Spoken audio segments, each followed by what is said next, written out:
కష్టపడే అమ్మాయిలు పొరపాటున కొంచెం అందంగా ఉన్నా లోకానికి ఆ అందం వెనుకున్న కళ, కష్టం, కసి, కన్నీళ్లు కనిపించవు.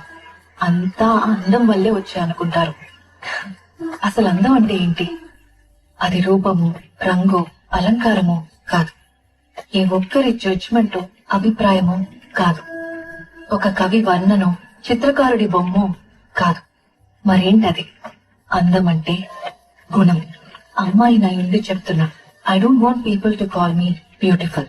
దాని బదులు నీది కష్టపడే తత్వం, నీలో కరుణ ఉంది, నీకు ధైర్యం ఎక్కువ, నువ్వు తెలివైన దానివంటే నాకు సంతోషం.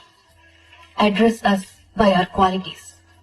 ఎంఎస్ సుబ్బలక్ష్మి అంటే భక్తి, అందం కాదు. మదర్ తెరెసా అంటే కరుణ, అందం కాదు. ఐన్ రాండ్ అంటే తత్వం, అందం కాదు. సరస్వతి అంటే విద్య, దుర్గా అంటే ధైర్యం, గౌరీ అంటే తపస్సు, లక్ష్మి అంటే శుభం. ఇలా ఏ దేవతనైనా ఆమె క్వాలిటీస్ కోసమే పూజిస్తారు, ఆమె అందం కోసం కాదు. నీ గుణాలే నీ సంతకం అవుతాయి, నీ అందం కాదు. అందుకే ప్రపంచము మగాళ్ళలో కాదు, ఆడదే ఆడదాన్ని అందాన్ని దాటి చూసుకోగలగాలి. అలా అందాన్ని దాటి చూస్తే ఆడదానిలో ఒక సముద్రమే కనపడుతుంది. గుణాలతో నిండిన ఒక దేవతే దర్శనమిస్తుంది. So seek for the goddess.